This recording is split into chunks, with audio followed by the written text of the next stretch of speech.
where is it? Here it is. Special assumption K is for the recovery of damages for the breach of a simple contract, either express or implied in fact.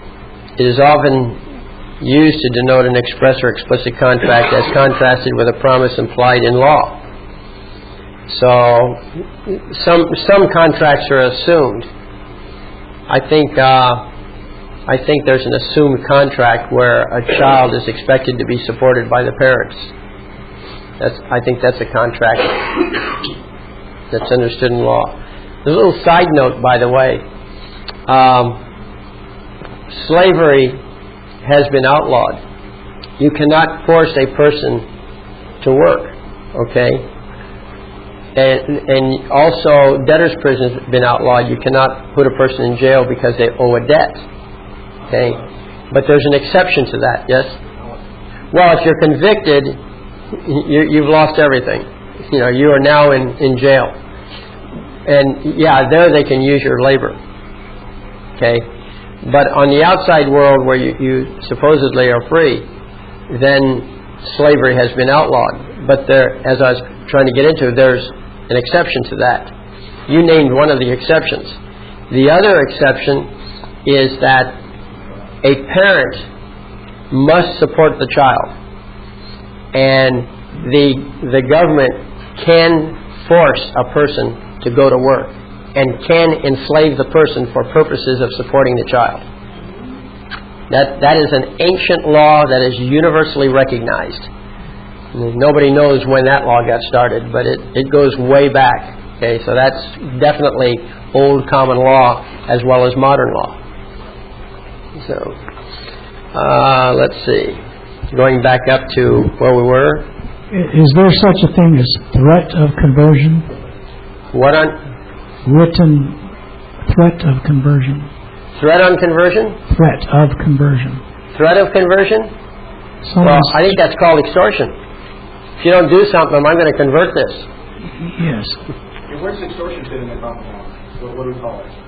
Well, since I cannot make up something right away, I'll just say trespass on the case. That covers everything else. But maybe something here fits. You know, you read through these things and decide what fits your case. Account. The action of account lies where one has received goods or money for another in a fiduciary capacity to ascertain and recover the balance due. You don't know what he owes you. But if you sue for on account, that particular suit, you can require the person to give you an accounting so that you know how much he owes you. I think where that would be useful is where a parent designates one of the siblings to be a trustee, and then he decides to keep all the money and not give any to the other siblings. That happens a lot. But I doubt the attorneys do much of this account suing, because they don't deal with common law anyway, even though they're attorneys at law. Okay. Now, jurisdiction. In equity, you have jurisdiction concurrent with the courts of law in taking over matters of account. In addition to these peculiar grounds of jurisdiction, equity will grant a discovery in cases of account on the general principles regulating discoveries, and will afterwards proceed to grant full relief in many cases. See, the deal is, you remember I said with common law, you provide all the facts up front. Okay? All the affidavits, all the photographs, evidence, whatever. Well, in account, you don't know what the person owes you. So you have to sue on account. But you see, under common law principles, you don't have discovery available. Okay? You have to present all your evidence. Well, equity now takes over, because in equity they do have discovery. And you remember, this goes back to the old courts in England where the courts were separate. You had to go to the king and get an authorization to sue in equity. Okay? You had to go to the king and say, look, I don't have any remedy at law, so I have to come to the equity court. And this is a good example. Account is a good example of where you have no remedy at law. Because it's true with a count. You can sue on a count, but in common law, there's no discovery. So how can you sue for what you don't know is owed you? You can't under common law. That's why you have to switch to equity. So equity has concurrent jurisdiction, and it can fill in where the common law could not. Now, when you're the sovereign in your own court, you can operate in equity or at law. And I've talked all about at law because that's the cleanest, simplest way for us to go. But you can switch to equity. At the same time, in the same case? Yeah, if it calls for it. But understand that your primary pathway is common law. Okay? Equity is the exception. So a court of equity, or the common law court, can only operate in equity as a side issue, not as a main issue. Okay? So, okay, let's see. Well then, in the case of account, equity fills in that gap by bringing in discovery. Basically, the concept is this. Well, one of the things you got to understand is that there were two common laws. There was the common law of the king, and there was the common law of the people. So you have this big picture. You got common law, and you have equity law. So the common law was the law of the people. The equity law was over in this other area, where the king was. Now the king is operating under the big equity, but then he subdivides his powers, and one he calls common law, and the other one he calls equity. So that helps to confuse you, okay? Because now you have two common laws and two equities. So you have to know, are you talking about big common law and big equity, or are you talking about little common law, king's common law, and king's equity? Now the king's common law operated by statute. And the equity, and the judges in the king's court were called judges in the common law courts. But in the equity courts, they weren't called judges, they were called chancellors. So whenever you hear of a chancellor, and by the way, it's correct to call a judge a chancellor if he's operating in equity, which they all are. Okay? So the statutory laws in California, in all the states, the statutory laws are actually equity, because they're not common law. So, but the concept is, see, this is all, the whole purpose of this is to confuse you, I think. Confuse all of us. So you go to the king and you say, or actually you go to the equity court, and you say to the equity court that I have no remedy at law. That's why I'm coming to you. So they look at it, consider it, and decide, okay, we'll let your case in. We'll consider your case. So the chancellor in the equity court is the king's right-hand man. He's acting for the king. And in that position, he can make law on the spot.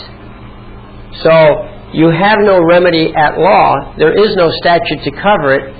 So the chancellor looks at it, and the chancellor says, oh, well, we need a rule here, and they make up the rule. And that's where all your case law comes in. And so but that system has been operating so long, it's like its own system of rules. Its own case law, in other words. And that gets very complicated. That's almost as bad as the statutory situation.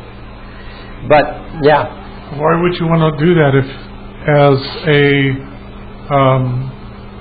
sovereign in your own court, and you're the tribunal, you can make up the rules that apply? Because you're trying to put on a good show for the rest of the world.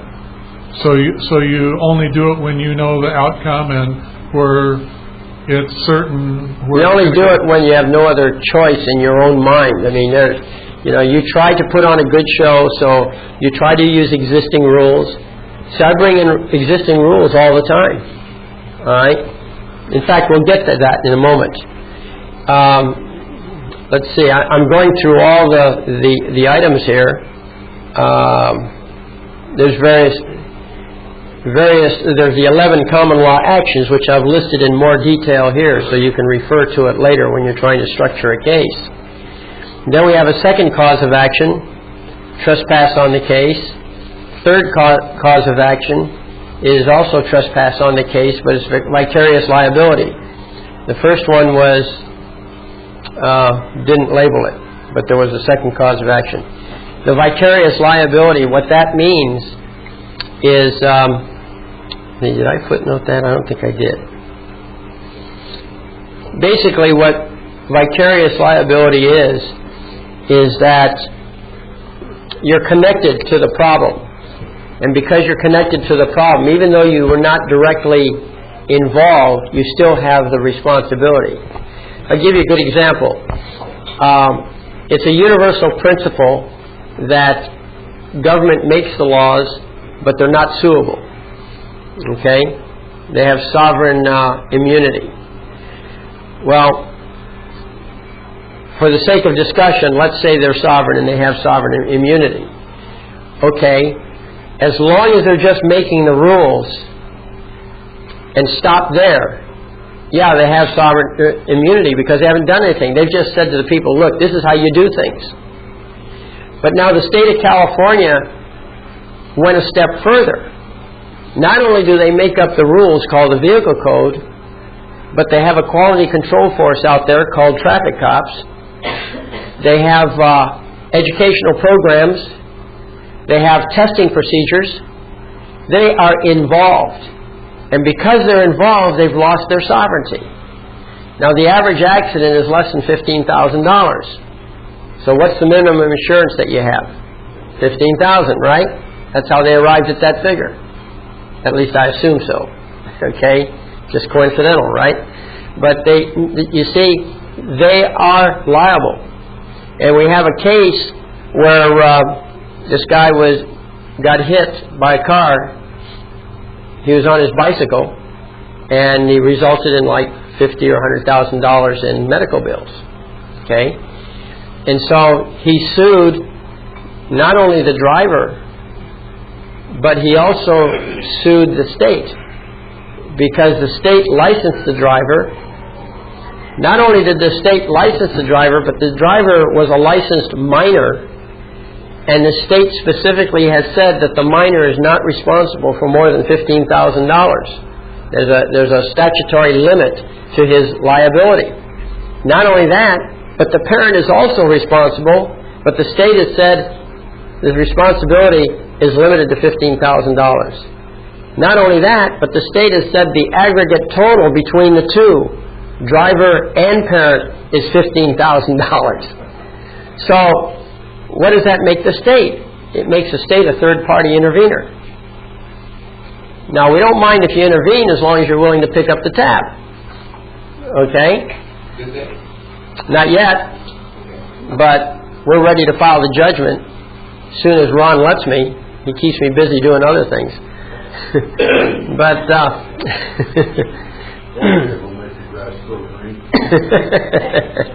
but yeah, we've got a judgment waiting to be filed here. If I can just sit down and write it, you know. But that's our point.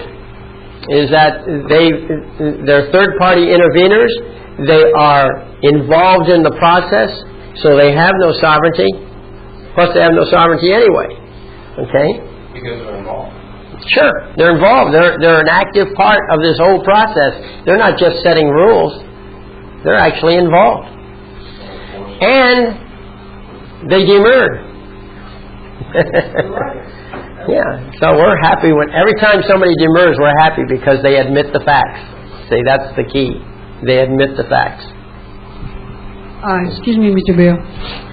What I enjoyed the most is when I asked you to explain to me more thoroughly, when they cross your line and you get hurt, that's when they lost their sovereignty. You mean when they take the initiative, they lose their right to have you, to require you to go to the Court of Claims. When they become a party to the action and they're involved and you sue back, there's no Court of Claims requirement. Yeah. I know that in their demurs they said that there was a requirement, but there isn't, not under that circumstance. Okay, so then we have the law of the case. Okay, and the law of the case is